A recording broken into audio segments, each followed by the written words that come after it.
What truly happens when an older adult lives alone with no one regularly checking in? It's more than just loneliness. It's the quiet risks that go unnoticed. A slip in the kitchen, an unanswered phone, a change in routine no one sees. As we age, many of us face this reality, outliving friends, partners, or even the availability of our children. But here, as the truth few people talk about, living alone doesn't have to mean living at risk. In fact, some of the most resilient, wise, and emotionally grounded elders are those who've designed a life that supports their independence safely and smartly. So if you're in your 60s, 70s, or beyond, and you started wondering what life might look like without a daily caregiver, this video is for you. You might still feel strong and capable, and that's exactly the right time to plan ahead. Before we begin, take a moment to subscribe and stay connected. Each week we bring you insights, routines, and stories to help you thrive with purpose and peace in your later years. Let's begin with the first key strategy. 1. A simple daily check-in routine. Independence is powerful, but so is having a quiet safety net. One daily check-in can change everything. It doesn't mean someone hovering over your life. It means a text, a wave through the window, a good morning message to a friend or relative. Harold, 82, lives alone and texts his niece each morning by 9 a.m.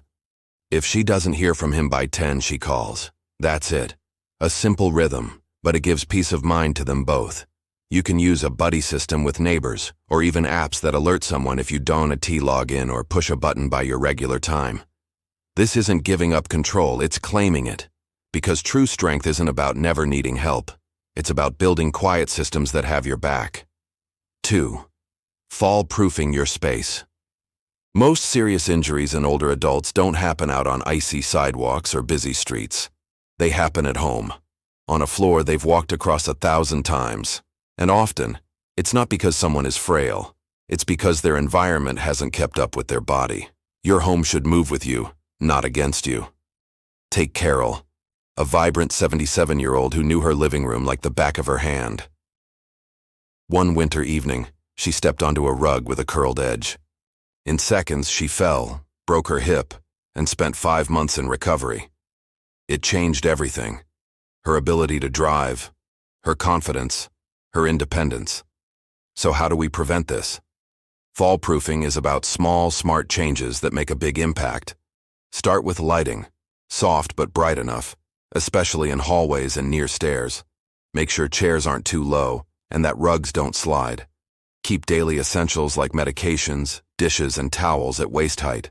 No more reaching, climbing, or bending awkwardly. Walk through your home as if you were guiding a friend with limited mobility. What would they trip over? What would slow them down? That's your to-do list. And don't forget your feet. Socks and soft slippers may feel cozy, but without grip, they're like walking on ice. House shoes with firm rubber soles offer stability that can make all the difference.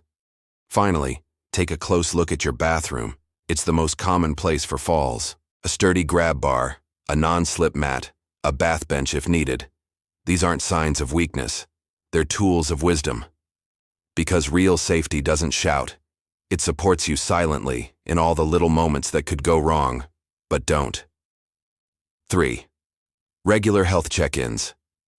With yourself, living alone means one thing becomes essential: your own awareness. It's your strongest tool. But here's the catch. Most people don't notice they re-slipping until it's obvious. That's why weekly self-checks can make a real difference.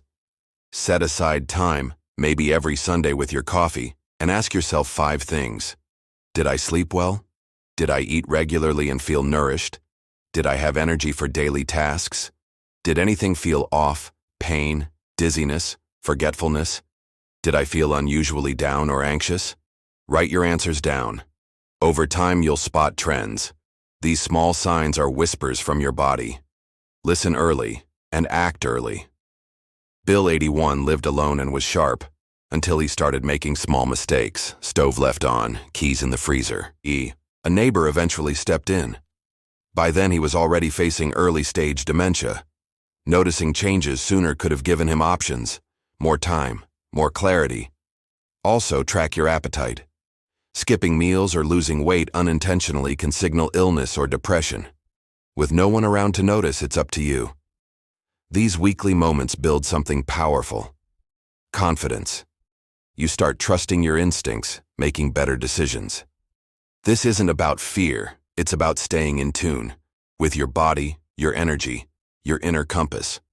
That awareness is your quiet strength, and it grows every time you check in. 4. Safe and reachable home design. People often think danger for seniors living alone means big emergencies, fires, break-ins, sudden illness. But most harm comes from small things: a sticky drawer, a shifting rug, a light switch out of reach. These aren't just annoyances, they're risks that grow more dangerous over time. We get used to these little inconveniences. We adjust, but our bodies don't always keep up. Linda, 76, was proud of her tidy home. One morning she slipped on a familiar rug. Her slippers had no grip. That fall changed everything: hospital time and a loss of independence. So what can we do? Start simple. Look at your space with fresh eyes. Are there cords and walkways? Sliding rugs? Tight corners with bulky furniture? Clear the clutter. Make movement easy. Lower items you use daily. No climbing or stretching. Move essentials, dishes, meds, towels, to waist or shoulder level. Use easy open containers, light dishes, and soft close drawers. Small updates, big difference. Improve lighting. As we age, eyes adjust slower. Add motion sensor lights in halls, bathrooms, kitchens. Ensure every stair is lit, top to bottom. And reachability matters. Phones in multiple rooms. A smartwatch or emergency button. These aren't signs of weakness. They're tools of preparation. Because designing a safer home doesn't mean losing freedom. It means honoring it. Creating a space that supports you quietly, every single day. 5. Strong emotional and social anchors. Being alone isn't the same as being lonely, but for many older adults living solo, emotional isolation can sneak in, quietly and deeply. It's not always about having people nearby. It's about feeling unseen, unneeded, disconnected. One of the greatest risks of aging alone isn't physical. It's losing your sense of purpose. Gerald, 82, lived alone after his wife passed. He still walked to the store and cooked for himself. But one day he said, "I could disappear for a week, and no one would notice." That stuck with me, because for many, it's the truth. But connection doesn't require a crowd. It begins with small, steady threads: a weekly call, a daily hello to a neighbor, even 5 minutes chatting online. These aren't just gestures, they're emotional lifelines. Volunteering helps too. From reading to kids online, knitting for shelters, or helping in virtual communities, feeling useful is quiet medicine. Online groups can also create belonging. Gardening clubs, classic films, spiritual meetups, many are made for older adults. Local senior centers offer even more: rides, meals, events, and most importantly, contact. Even a pet can change everything. A calm dog, a gentle cat, or even watching fish can lower stress and bring comfort. Loneliness is more than a feeling. It's a health risk. But connection doesn't have to be loud or big. It just needs to be consistent and real, reminding you in small ways that you still matter, because you do.